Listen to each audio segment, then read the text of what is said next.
জীবনেরা আম্মাজান ফাতেমা রাদিয়াল্লাহু আনহা হযরত আলীকে বলেছিলেন, ও আমার স্বামী আলী, আল্লাহর নবীর ইন্তেকাল হয়ে গেল, 6 মাস পর আমি দুনিয়া থেকে বিদায় নেব।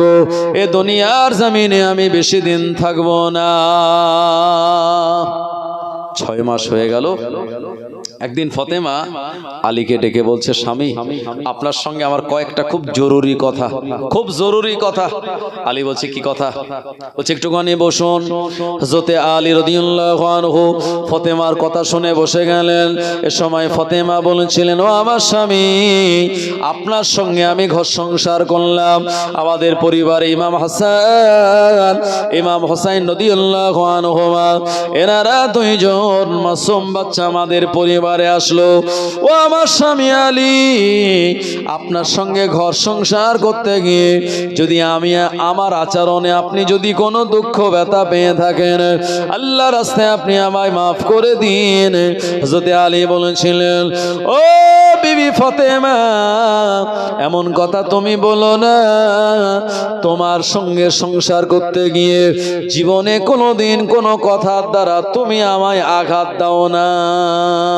জোরে বলুন, কি মহাব্বতের সংসার।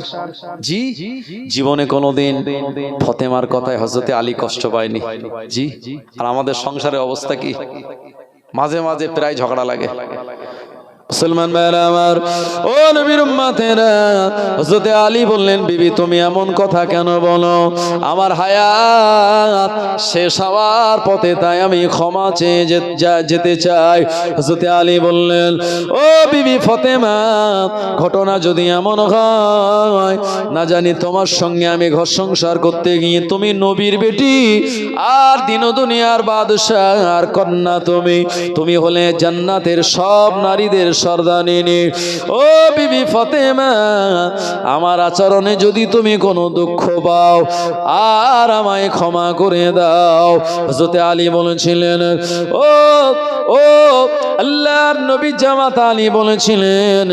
এই প্রশ্ন হযরত আলী যখন করলেন, ফাতেমা বললেন, না না না, ও আমার স্বামী, জীবনে কোনোদিন আপনার কোনো কথায় আমি দুঃখ কষ্ট পাই নাই। জোরে বলুন। আমার ভাইজানেরা, দেখা গেল অনেক 5-7 বছর আগে বিয়ে হয়েছে, তারপরে ভাইয়ের বিয়ে হচ্ছে। ভাইয়ের বিয়েতে মোটরসাইকেল দিয়েছে, ঘর সাজানো সব দিয়েছে। 5-7 বছর আগে বিয়ে করেছে, 10 বছর আগে। তখন ওই অন্য বাড়ি, শ্বশুর বাড়ির থেকে যখন গাড়ি গাড়ি মাল আসছে, দেখে বলছে, দেখ ওর কপাল কত ভালো, আর আমার পোড়া কপাল, এমন জায়গায় বিয়ে করেছি আমার একটা খাট ছাড়ার কিছু দেয়নি। একটু খোটা দেয় কি দেয় না? এতে স্ত্রীরা দুঃখ পায় কি পায় না? মুসলমান ভাইরা আমার, ও নবীর উম্মতেরা, এমন করে ফাতেমা আলীর এই আদর আর ভালোবাসা মহাব্বতের ক্ষমা চাওয়া হয়ে গেল। ফাতেমার শরীরে প্রচন্ড জ্বর, শরীরে প্রচন্ড জ্বর এসেছে। আমাদের শরীরের স্বাভাবিক তাপমাত্রা হলো 98.4 ডিগ্রি ফারেনহাইট। এর থেকে বেশি হয়ে গেলে আমাদের জ্বর আসে। হযরত ফাতেমার শরীরের টেম্পারেচার বেশি। এই অবস্থায় তিনি রুটি বানালেন। ও নবীর উম্মতেরা, ঘরের সব কাজ কামগুলি পরিপাট করে সাজিয়ে গুছিয়ে রাখলেন। আর ইমাম হাসান হুসাইনের জামা কাপড় পরিষ্কার করে কমপ্লিট করেছেন। হযরত আলী বাড়ির বাইরে ছিলেন। ঘরে আসার পর এমন সাজানো গোছানো পরিবেশ দেখে বললেন, ও বিবি ফাতেমা, আমার মনে হয় কোন জায়গার দিকে তুমি চলে যাবে। ফাতেমা বললেন, ও আমার স্বামী আলী, আমি অন্য কোনো জায়গায় যাব না। আমি আমার আব্বাজান রাসূলুল্লাহর সঙ্গে দেখা করার জন্য আল্লাহর জান্নাতের রাস্তায় চলে যাব। সুবহানাল্লাহ হবে না? ফাতেমা যখন ইন্তেকাল করছেন, ফাতেমার বয়স কত জানেন? মাত্র 26 বছর। ফাতেমার বয়স কত? 26 বছর। হযরতে ফাতিমা বলেন, আলী আপনার কাছে আমার কয়েকটা দাবি। এক নম্বর হলো আমার ইন্তেকালের খবর শুনে খবরদার যেন নবীর সাহাবীদের বলবেন না।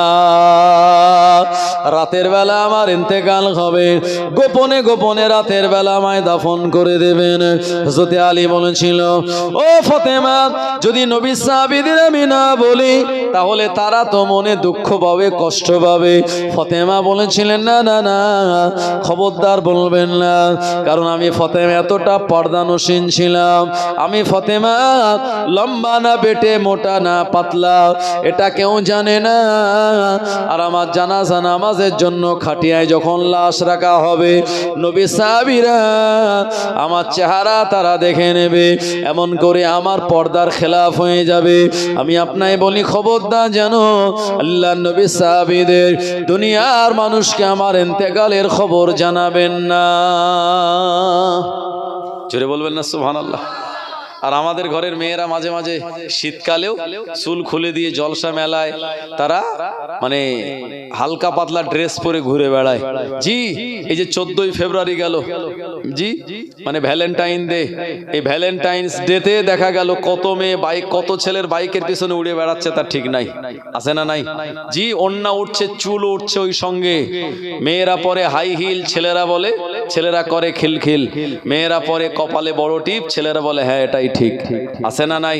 আমার সোনা মানিকেরা, জীবনে কোনোদিন ফাতেমার চেহারা কেউ দেখেনি, তাই বলছেন রাতের অন্ধকারে আমায় গোপনে গোপনে দাফন দেবে। আর আমাদের দিকের পর্দা এখন জর্দাবাদ করে ফেলেছে। জি, এটা মা তার মেয়েরে পুকুর ঘাটে বসিয়েছে, আর পুকুরটা রাস্তার ধারে। মেয়েটারে বলছে, দেখ লোকজন আসলে একটু খবর দিস।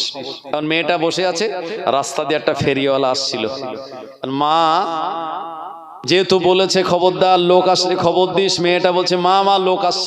তো মা মোটামুটি রাস্তার ধারে পুকুর, নিজেকে সামলে নিয়েছে, কাপড় চোপড় ঠিক করে নিয়েছে।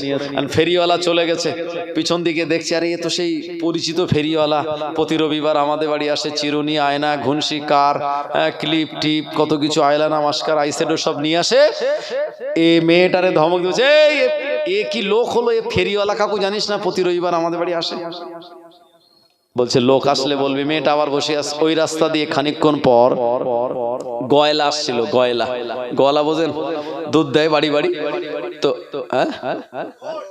ঘোষ। হ্যাঁ, এখন মেয়েটা বলছে মা লোক আসছে।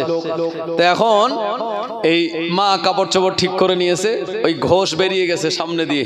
হ্যাঁ, তো ওই মহিলা দেখে খানিকক্ষণ পরে দেখে বলছে, আরে এ কি লোক হলো জানিস না, তোর গয়লা কাকু প্রতিদিন আমাদের বাড়ি আসে, কত পরিচিত। হ্যাঁ, এই লোক হলো আমার ভাইজানেরা। আমাদের গ্রামে এক গয়লা কাকু আছে, বললেন সন্ধ্যাবেলা মোটরসাইকেল করে দুই দিকে ক্যান নিয়ে বার হয়, আর পাড়ার যত মহিলা তার কাছে গিয়ে দুধ নেয়, আর যত সব গল্প এক জায়গায় সব গয়লার কাছে গিয়ে হয়। এমনি মা বোনেদের ক্লাব হচ্ছে, ওই যে পুকুরের পাড় আর কলের, পুকুরের ঘাট আর কলের পাড়, যদি এখন বাড়ি বাড়ি সব ট্যাপ কল দিয়ে দিচ্ছে, অসুবিধা নাই আমার ভাইজানেরা। তো ওই গয়লা সে দেখা গেল ঘোষ তার বাড়ির কথা এদিক সেদিক করে এমন ভাবে মেয়েদের সঙ্গে একটা ভাব, মানে ভালোভাবে রিলেশন রেখে দিয়েছে, মেয়েরা ওই গয়লা ছাড়া অন্য জায়গায় দুধ নেবে না। সে যদি পানিও দেয় তাও ভালো, ওই গয়লাই চাই আমার ভাইজানেরা। এখন ওই রাস্তা দিয়ে একটা ইমাম সাহেব আসছিল, গ্রামের ইমাম। তো মেয়েটা দেখছে দুবার বলে বকা খেয়েছি, তিনবারে আর বলবো কেন, এ তো আমাদের ইমাম সাহেব, বিকেলবেলা মক্তবে পড়তে যাই, আমার আব্বা হুজুরের পিছনে নামাজ পড়ে, হুজুর আবার মাঝে মাঝে আমাদের বাড়ি খেতে আসে। তো মেয়েটার কিছু বলিনি। এখন রাস্তা দিয়ে হুজুর যখন চলে গেছে, মা দেখে বলছে, এই তোরে বললাম লোক আসলে বলবি, তুই বললি না। তো মেয়েটা বলছে, মা দুবার বলেছি, দুবারই তো তুমি আমায় বকা দিয়েছো, এ তো হুজুর ইমাম সাহেব, আমাদের এর লোক কেন, এ তো আমাদের নিজেদের লোক। মা তখন বলছে, না ওই হুজুরই আসলে বলতেই হবে আগে। তার মানে হুজুর দেখলে একটু ঘোমটা টমটা দেয়, আর এমনি গুলো দেখলে আর দেয়টাই বলে মনে হয় না, দেয় না মোটে। মানে হুজুররা সব ভাসুর, আর এমনি গুলো সব দেয়, তাই না? জওয়ানেরা, যুবকেরা, ও নবীর উম্মতেরা, ফাতেমা বললেন, আমাকে গোসল কেউ দেবে না, আমার ইন্তেকালের পর আমার গোসল দেবে আমার আম্মা উম্মে সালমা রাদিয়াল্লাহু আনহা। হযরত আলী তা মেনে নিলেন। ও নবীর উম্মতেরা, ফাতেমা বললেন, ও আমার স্বামী আলী, আমার জানাজা নামাজের ইমাম হবেন আপনি, আর আমার খাটিয়া বহন করবে সামনের দিকে আপনি, পিছনের দিকে আমার দুই বেটা ইমাম হাসান আর হুসাইন। দরুদ শরীফ আল্লাহুম্মা সাল্লি আলা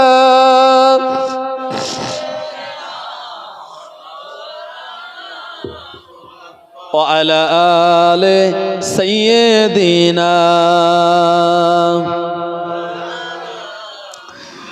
মা ফাতেমার নয়নমণি হযরত আলীর জান ইমাম হোসাইন শহীদ হলেন কারবালা ময়দান। মা ফাতেমার নয়নমণি হযরত আলীর জান ইমাম হোসাইন শহীদ হলেন কারবালা ময়দান। দয়ার নবীর জবানে কারবালারি বায়ানে, দয়ার নবীর জবানে কারবালারি বায়ানে মোদের ইমাম শহীদ হবে হাদিসে প্রমাণ। মা ফাতেমার নয়নমণি হযরত আলীর জান ইমাম হোসাইন শহীদ হলেন কারবালা ময়দান। ঈদের দিনে নতুন পোশাক পরবে সকলে, হাসান হোসাইন কাঁদে নানা পোশাক দাও বলে। দয়ার নবী করল দোয়া, ও গো রব্বানা, জান্নাত হতে কুদরতেরই পোশাক পাঠাও না। লাল সবুজের সেই পোশাকে, লাল সবুজের সেই পোশাকে কারবালারি শান, ইমাম হোসাইন শহীদ হলেন কারবালা ময়দান। মা ফাতেমার নয়নমণি হযরত আলীর জান ইমাম হোসাইন শহীদ হলেন কারবালা ময়দান। আল্লাহুম্মা সাল্লি আলা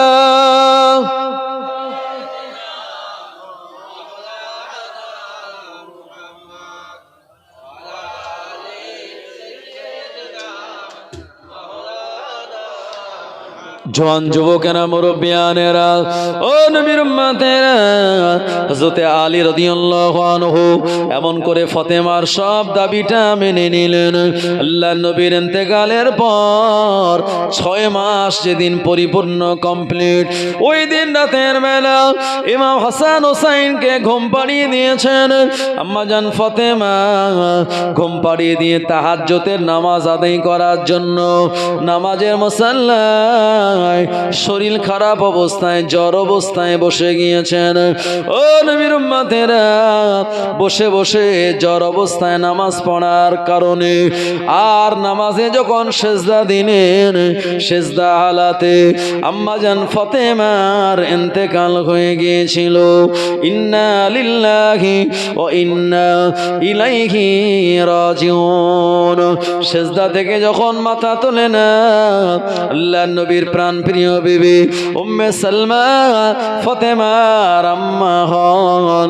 ফাতেমার নিজের আম্মা হলেন খাদিজা। উম্মে সালমা তিনিও তো আল্লাহর নবীর বিবি, সম্পর্কে ফাতেমার আম্মা।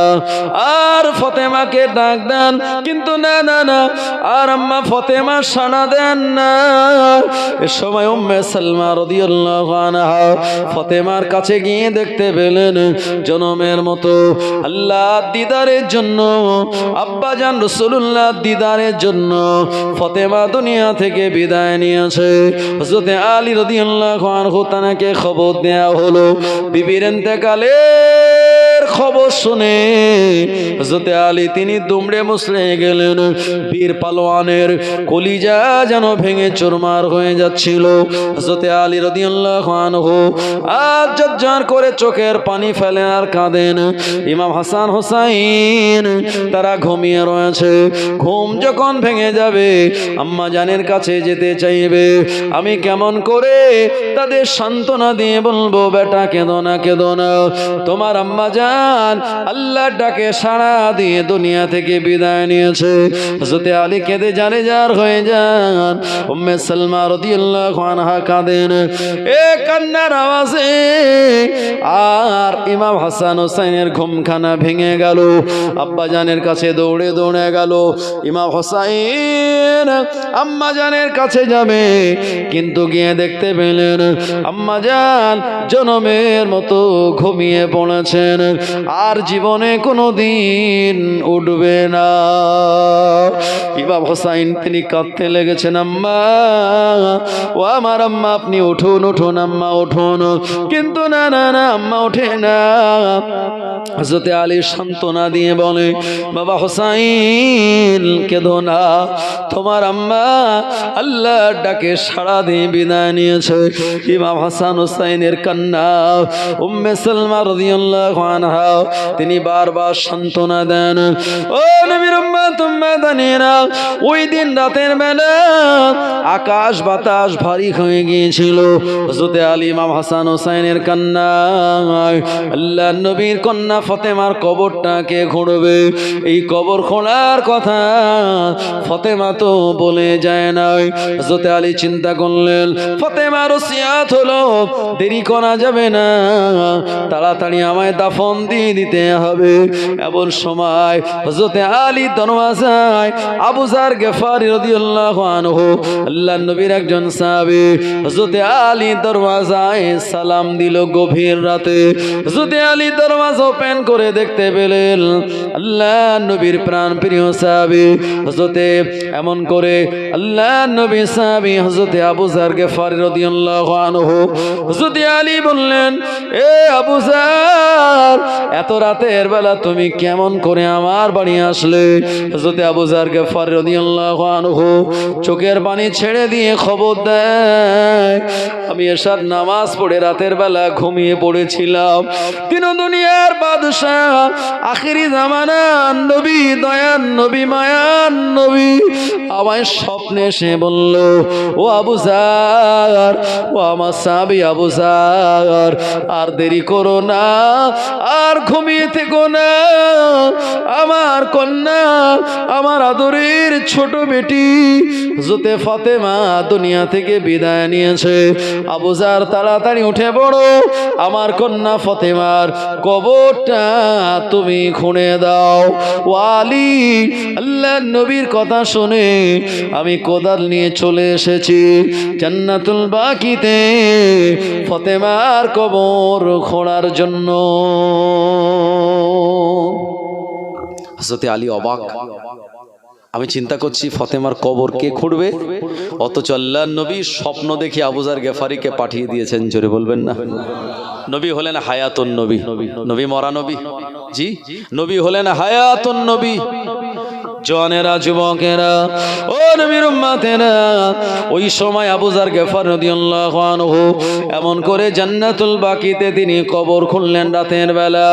হযরতে আবু যার গিফারি বলেন, কবরের মাটি যেন সব উপরের দিকে তাড়াতাড়ি উঠে আসতে চায়। খুব অল্প সময় কবর খোঁড়া কমপ্লিট হয়ে গেল। যারা নেককার হয়, যারা দিনদার হয়, তাদের কবর খুঁড়তে গেলে, যারা কবর খোঁড়ে তারা বলে যে মাটি যেন তাড়াতাড়ি উপরে উঠে চলে আসে, কবরটা খুঁড়তে আমাদের সহজ হয়। আর যারা বেনামাজি গুনাহগার, তাদের কবরটা খুঁড়তে, যারা কবর খোঁড়ে তাদের খুব কষ্ট হয়। কারণ মাটি চায় না যে আমার কাছে কোনো বেনামাজি, সুদখোর, মদখোর, গাঁজাখোর, বাপ মাকে কষ্ট দেয় এমন ব্যক্তি আমার ভিতরে না আসুক। কারণ তাকে যদি আযাব দেওয়া হয়, ওই আযাব মাটিটাও পাবে। জওয়ানেরা, যুবকেরা, হযরত আলী তানার নামাজে জানাজা আদায় করলেন। ইমাম হাসান হোসেন পিছনের দিকে খাটিয়া ধরলেন। হযরত আলী ফাতেমার খাটিয়া সামনের দিকে ধরে জান্নাতুল বাকিতে নিয়ে গেলেন। বড় আদাবের সঙ্গে ওই জায়গাতে তানাকে দাফন দিয়ে দিয়েছিলেন। জোরে হবে না আমার ভাইজানেরা? এই আবু যার গিফারি রাদিয়াল্লাহু আনহু তিনি তিনি কবর খুঁড়তে গিয়ে তিনি দেখেছিলেন যে কবরটা কত আসানের সঙ্গে খোঁড়া হয়ে গেল। শুধু তাই নয়, ফতেমার কবর দেওয়ার পর হযরতে হাসান হোসাইন তারা কাঁদতেছিল, আম্মা জানের কবর হয়ে গেল, জীবনে আর সেই মাকে দেখতে পাবো না। আমার ভাইজানেরা, সেই কবরে আমাদের যেতে হবে কি হবে না? মসজিদের মাইকে যে আজান হয়, ওই মাইকে একদিন আমাদের মরণের কথা অ্যানাউন্স করা হবে। একদিন তোমারই নাম মসজিদে হবে এলান, একদিন তোমারই নাম মসজিদে হবে এলান। তৈরি থেকো, তৈরি রেখো কবরের মাল সামান, একদিন তোমারই নাম মসজিদে হবে এলান। বন্ধু স্বজন আত্মীয় পরিজন, বন্ধু স্বজন আত্মীয় পরিজন পরিয়ে তোমায় নতুন কাফন রেখে আসবে ওই কবরেতে, থাকবে না কেউ আপন। একদিন তোমারই নাম মসজিদে হবে এলান। আমার ভাইজানেরা, সবার নাম অ্যানাউন্স হয়ে যাবে, আমরা দুনিয়া থেকে বিদায় নেব। তাই বিদায় নেওয়ার আগে এখান থেকে কিছু সরঞ্জাম আগে আগে আমাদের পাঠিয়ে দিতে হবে। সেটা কি? নামাজ, রোজা, হজ, যাকাত, দান, খায়রাত। এই মাহফিলটা আজকে হয়েছে, আপনারা সবাই খুশি তো ভাইজান?